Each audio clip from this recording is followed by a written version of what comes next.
मी Janvi Sawant. Sweet home मध्ये आपलं स्वागत आहे. आज आपल्या सोबत आहेत फ्रंट दी मेर रिअल इस्टेट या प्रतिष्ठित कंपनीच्या संस्थापक आणि मालक रामेश्वरी भालेकर. मॅडम, कार्यक्रमात आपलं स्वागत आहे. धन्यवाद. तर चर्चेला सुरुवात करण्याआधी आपण रामेश्वरी भालेकर यांच्याबद्दल जाणून घेणार आहोत. रामेश्वरी भालेकर या महाराष्ट्रात जन्मल्या, पण आज दुबईच्या रिअल इस्टेट जगतामध्ये त्यांनी स्वतःचं वेगळं स्थान निर्माण केलंय. शून्यातून प्रवास सुरू करून आज हजारो ग्राहकांचा विश्वास जिंकणं ही त्यांची खरी ओळख आहे. दुबई सारख्या स्पर्धात्मक बाजारपेठेत महिलांसाठी संधी मिळवणं कठीण असतं, पण रामेश्वरी यांनी आपल्या जिद्दीने आणि आत्मविश्वासाने ते शक्य करून दाखवलंय. फ्रंट दी मेर कंपनी आज प्रीमियम रेसिडेन्शियल आणि इन्व्हेस्टमेंट प्रोजेक्टसाठी ओळखली जाते. बेस्ट ROI, पारदर्शक व्यवहार आणि ग्राहकांशी प्रामाणिक नातं हे त्यांच्या कामाचं वैशिष्ट्य आहे. रामेश्वरी भालेकर यांचा विश्वास आहे की रिअल इस्टेट ही फक्त प्रॉपर्टी विकण्याची गोष्ट नाही, तर लोकांच्या स्वप्नांना योग्य पत्ता देण्याचं काम आहे. त्यांच्या मार्गदर्शनाखाली भारतीय, मध्यपूर्व आणि आंतरराष्ट्रीय गुंतवणूकदारांनी दुबईमध्ये यशस्वी गुंतवणूक केलेली आहे. आज त्या केवळ ट्रस्टेड रिएलेटर नाहीयेत, तर अनेक तरुण मुलींसाठी एक प्रेरणास्थान आहेत. भविष्यात फ्रंट दी मेरला जागतिक स्तरावर एक रिअल इस्टेट ब्रँड म्हणून उभं करणं हे त्यांचं मोठं ध्येय आहे.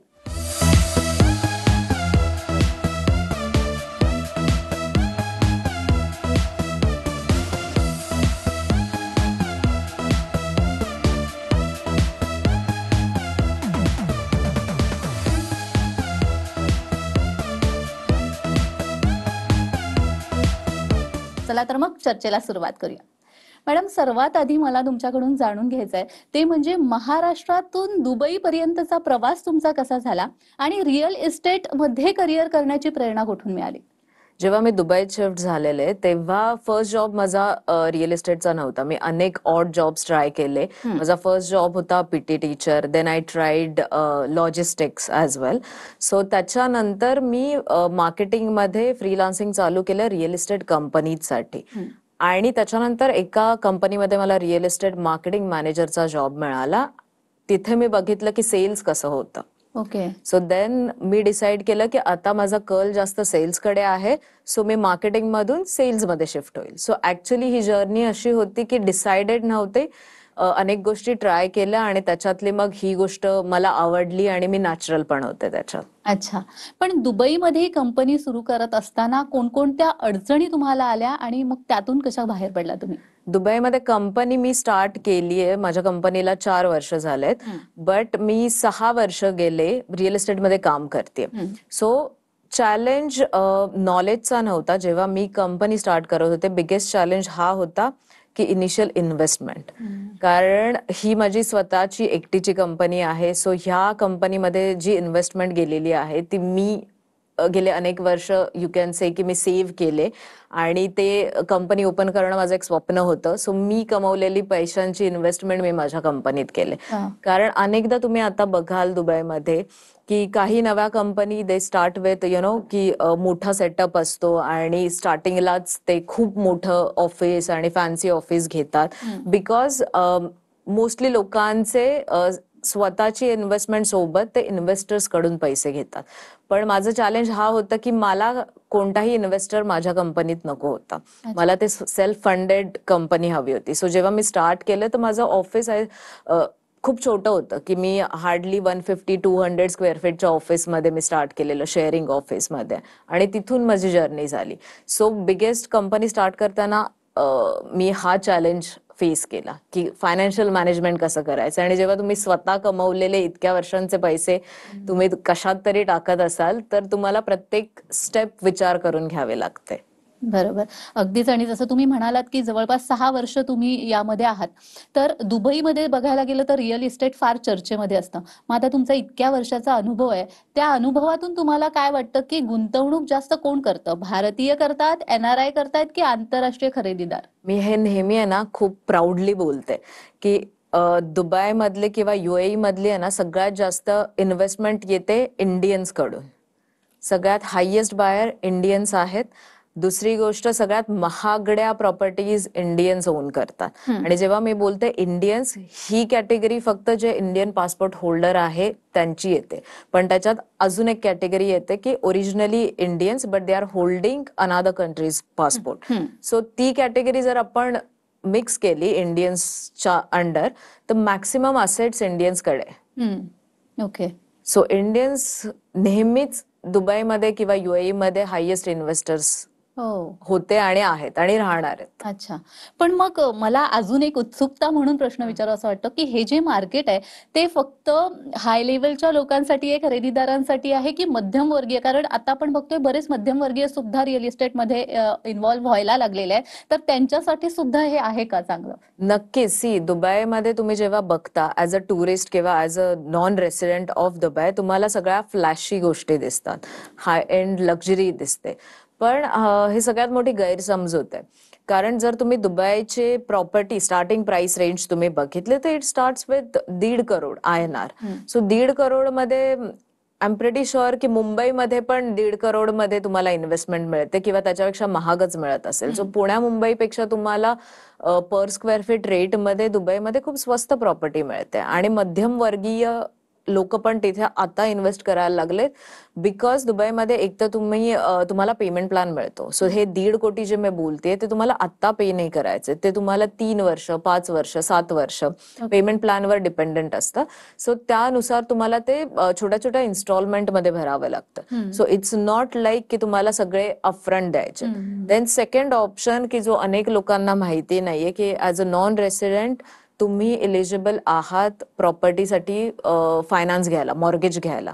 50% तुम्हाला मॉर्गेज इझिली मिळतं जरीही तुम्ही दुबईचे रेसिडेंट नसाल, की तुम्ही इंडियात राहून 50% मॉर्गेज घेऊ शकता.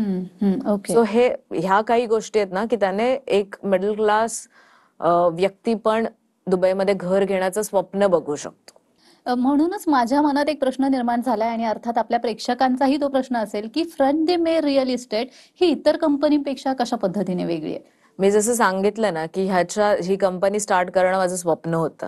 याच्यातली सगळ्या इन्व्हेस्टमेंट किंवा जेवढी इन्व्हेस्टमेंट कंपनीमध्ये झाली आहे ती मी केलेल्या कमाईमधून झाली आहे. So it's like close to our heart. Okay. दुसरी गोष्ट, आम्ही लॉंग टर्म साठी मार्केटमध्ये आम्हाला बघायचंय. आम्ही स्टार्ट स्लो केलं आणि आता आम्ही ग्रो होत चाललोय कारण आम्ही क्लायंट्सला पुश नाही करत. आम्ही सेल करतो property, rapport building, relationship building. कारण आमचे क्लायंट आमच्यासाठी खूप महत्वाचे आहे. जर तुम्ही क्लायंटचे रिलेशनशिप मेंटेन करत असाल तरच तुमच्याकडे क्लायंट लॉंग टर्म साठी राहतो. आणि दुसरी गोष्ट, मला असं वाटतं की रिअल इस्टेटमध्ये काम करत असताना ही खूप मोठी जबाबदारीची गोष्ट आहे. फॉर एक्झाम्पल, तुम्ही माझ्याकडून प्रॉपर्टी घेत असाल, 1.5 कोटी 2 कोटी ही छोटी रक्कम नाहीये आणि जर तुम्ही माझ्या भरोशावर ती दुबईमध्ये लावणार असाल तर हे खूप मोठं जबाबदारीचं काम आहे. सो आम्ही ही जबाबदारी पूर्णपणे पार पाडतो आणि हे आमचं काम आहे की तुम्हाला योग्य सल्ला देणं. अजून एक पॉइंट मला ऍड करावा असं वाटतं याच्यात, की अनेकदा इंडियन क्लायंट्स बोलतात की आम्ही तुमच्याकडून का प्रॉपर्टी घ्यावा, आम्ही डायरेक्ट डेव्हलपरकडे जाऊन घेऊ शकतो. बट क्लायंट्सला मला हे सांगावं असं वाटतं की डेव्हलपर त्यांच्या प्रॉपर्टी सेल करतो. आमचं काम हे आहे की जे तुमच्या इन्व्हेस्टमेंट आणि पर्पजसाठी योग्य प्रॉपर्टी शोधणं. डेव्हलपरला फक्त स्वतःचा माल विकायचा असतो आणि we are working for client. की आम्ही क्लायंटचा विचार करतो की त्यांचे पैसे कुठे वाढतील, त्यांना रेंटल इन्कम कुठे आहेत. सो हा एक छोटा डिफरन्स आहे की क्लायंट्सला हे कळायला हवं की डेव्हलपर तुम्हाला कन्सल्टेशन देत नाही, आम्ही कन्सल्टेशन देतो तुम्हाला. राईट. पण मग आता असा एक मनात प्रश्न निर्माण झाला जेव्हा तुम्ही बोलत असताना, कारण शून्यातून तुम्ही विश्व निर्माण केलेलं आहे असं म्हणायला हरकत नाहीये, कारण तुम्ही स्वतः ही कंपनी तयार केलेली आहे, उभी केलेली आहे. तर सगळ्यात मोठा आतापर्यंतच्या प्रवासात टर्निंग पॉइंट कुठचा राहिलेला? टर्निंग पॉइंट मी असं म्हणू शकते की जेव्हा मी अनेक ऑड जॉब्स करत होते, जसं मी सांगितलं की काही महिने मी दुबईमध्ये शिफ्ट झाल्यानंतर ऑड जॉब्स करत होते. सो तेव्हा सगळेच वाईट लोक भेटतात तुम्हाला असं नाही, बट काही लोकांनी इतकं तुम्हाला अपमानास्पद वागणूक दिली आणि मी खूप यंग होते जेव्हा मी दुबईमध्ये शिफ्ट झालेले. I was 21-22. सो तुम्हाला यंग एज मध्ये सपोर्ट न देता तुम्हाला जर कोणी सारखं हे दाखवून देत असेल की तुम्ही इथे काहीच करू शकत नाही, तो माझ्यासाठी खूप टर्निंग पॉइंट होता. आणि इट हॅपन्ड की तुम्हाला हे मोटिवेशन घरातून पण जर मिळत नसेल किंवा कोणासाठीही, की तुम्हाला हे सपोर्ट सिस्टम तुम्हाला आजूबाजूच्या वातावरणातून नसेल मिळत, तर मग तुम्हाला ते जास्त वाटतं की ठीक आहे ना, ह्यांना वाटतंय ना की मी नाही काय करू शकत, मी मुलगी आहे, मी यंग आहे, मी काही नाही करू शकत, तर मग आपण करूयात. सो हे स्टार्टिंग करिअर मध्ये जे लोकांनी जी ट्रीटमेंट दिली, अपमानास्पद वागणूक दिली, तेव्हा मी ठरवलेलं की मला आता जॉब नाही करायचं. म्हणजे मी जॉब केला, 6 वर्ष जॉब केल्यानंतर कंपनी स्टार्ट केली. सो 10 वर्ष हा माझा रिअल इस्टेटचा एक्सपिरियन्स आहे दुबई मधला. पण एक मनात होतं की आपल्याला पैसे सेव्ह करून कंपनी चालू करायची. सो ते स्टार्टिंगलाच तुम्हाला तो पुश मिळाला की हा ठीक आहे की जॉब करणं पेक्षा तुम्ही तुमचं काहीतरी स्वतःचं करा. आणि आपल्याकडे तर आहेच की मराठी माणूस बिझनेस, मराठी माणूस मुलगी प्लस बिझनेस, रेअर कॉम्बिनेशन आहे. सो जर कोणाचं व्ह्यू पॉइंट चेंज होत असेल की मराठी माणूस पण बिझनेस करू शकतो, त्यातही दुसऱ्या देशात जाऊन बिझनेस करू शकतो, तर इट्स अ बिग डील, त्यातही स्त्री म्हणून. हा. तुम्ही आतापर्यंत जो तुमचा प्रवास सांगितला खरंच खूप प्रेरणादायी आहे. मला अजूनही जाणून घ्यायचं या संदर्भात. मात्र वेळ झालेली एका छोट्याशा विश्रांतीची. कुठेही जाऊ नका, पाहत रहा स्वीट होम.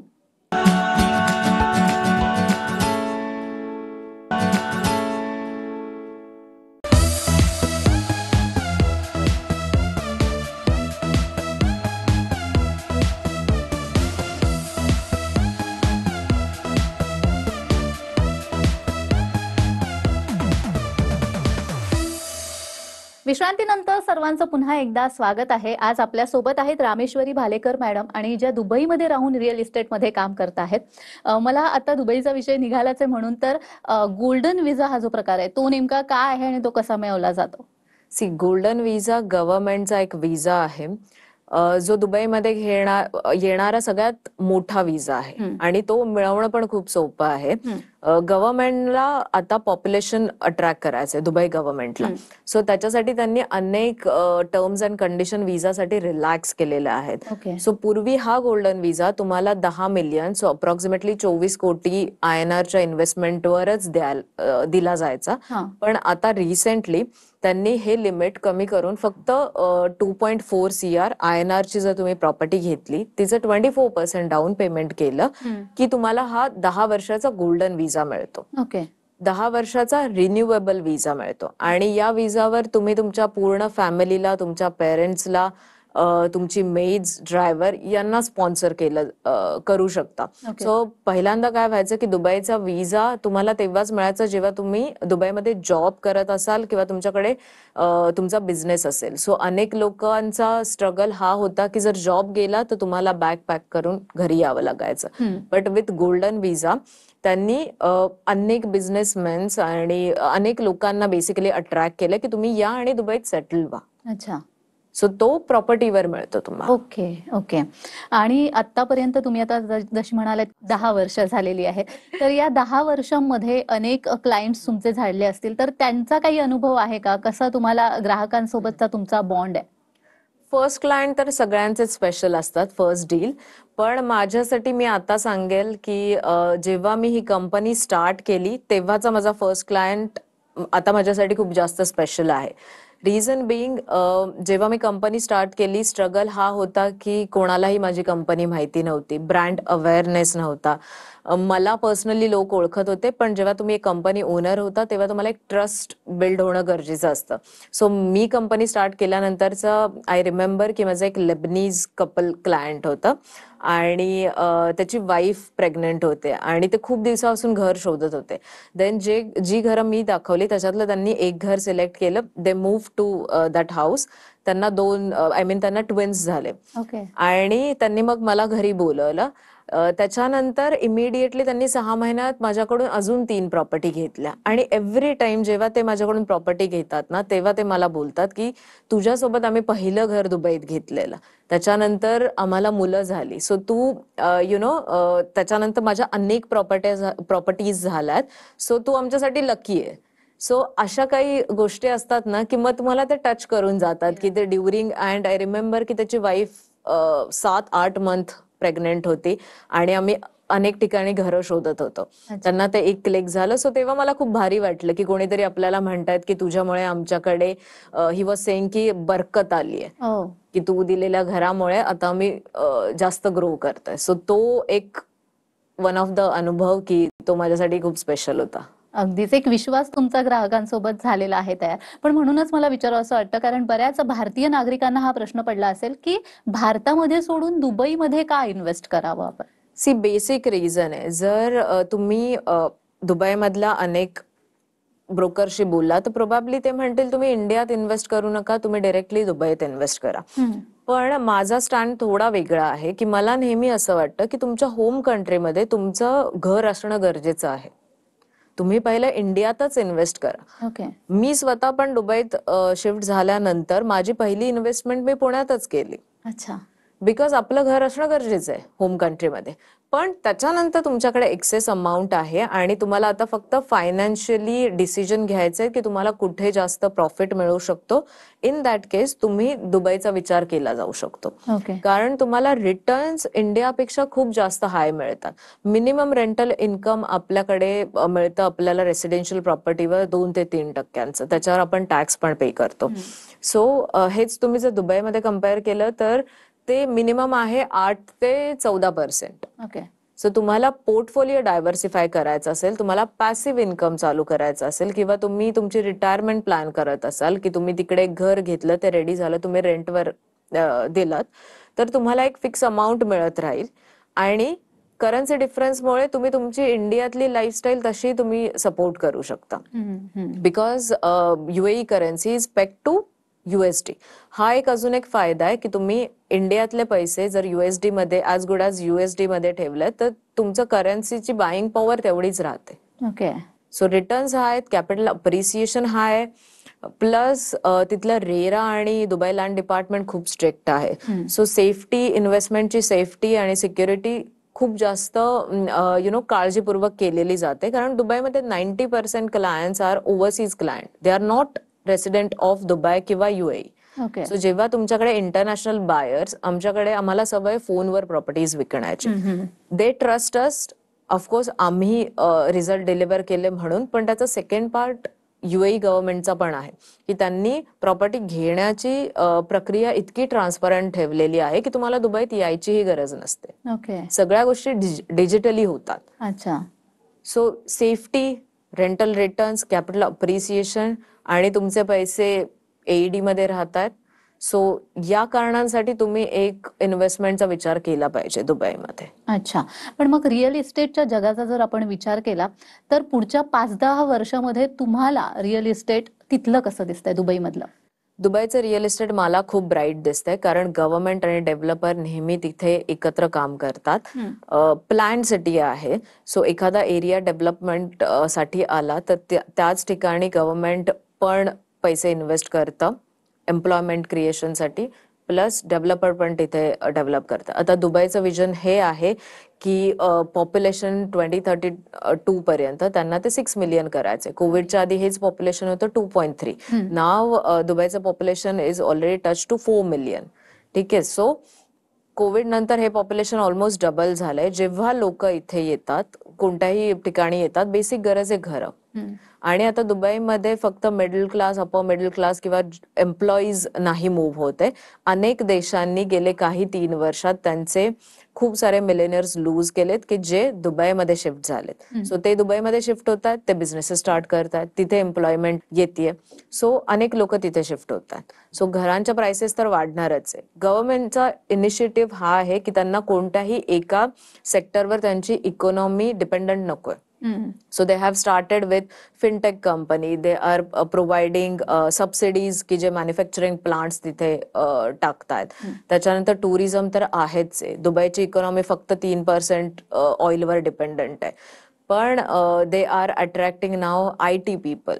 सो गव्हर्नमेंटचा प्लॅनच असा आहे की त्यांना जास्तीत जास्त जॉब क्रिएट करायचे. सो जेव्हा जॉब क्रिएट होतील तेव्हा लोक येतील आणि त्यांना रिअल इस्टेट लागेल. ओके. आणि जर तुम्ही दुबईचं real estate per square feet even for that matter मुंबईशी कम्पेअर केलं तर दुबईमध्ये प्रॉपर्टीज खूप चीप मिळतात. अच्छा. माझे अनेक मुंबईचे क्लायंट बोलतात की लेट्स से की 4 कोटीमध्ये आम्हाला 300 स्क्वेअर फीट 400 स्क्वेअर फीटचं मिळतं. किंवा मुंबईमधली सी व्ह्यू प्रॉपर्टी प्रोबॅबली तुम्हाला करोडोंमध्ये मिळते. दुबईमधली ऑन द सी वाली प्रॉपर्टी स्टार्ट होते फक्त 5 CR पासून 1 बेडरूम. सो दुबईला अजून ग्रो व्हायला खूप स्कोप आहे. पण मग फ्रंट डे मे रिअल इस्टेटचं तुमचं विजन काय आहे पुढे, कारण दुबई बद्दल जर तुम्ही बोललाच आहात. सी माझं विजन तर हे आहेच आहे की मला फक्त UAE पर्यंत लिमिटेड नाही ठेवायचंय. मला अनेक दुसऱ्या मेजर सिटीजमध्ये पण रिअल इस्टेट चालू करायचंय.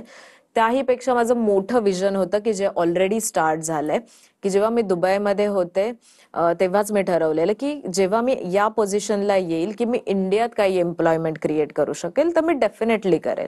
सो खूप कमी लोकांना हे माहितीये की 2 वर्ष झाले माझी इंडियात पण एक कंपनी आहे, एक टीम बसते, साधारण 25 लोक. इट्स नॉट बिग कंपनी, पण जेवढं मला पॉसिबल आहे की इंडियात पण एम्प्लॉयमेंट क्रिएट झाली पाहिजे. सो आमच्याकडे आता 25 लोकांची टीम आहे. So as a company owner मला इंडियात पण जास्त एम्प्लॉयमेंट क्रिएट करायला आवडेल, प्लस मला इतर देशांमध्ये पण जायला आवडेल. नाही, खरंच खूप प्रेरणादायी असा तुमचा प्रवास आहे. तुम्ही इथे आलात आणि खूप छान असं मार्गदर्शन केलं, त्यासाठी खूप खूप धन्यवाद. Thank you so much. तर स्वीट होम मध्ये आज आपण इथेच थांबतोय. पुन्हा भेटूया एका नवीन विषयासह. तुम्ही कुठेही जाऊ नका, पाहत रहा TV9 मराठी.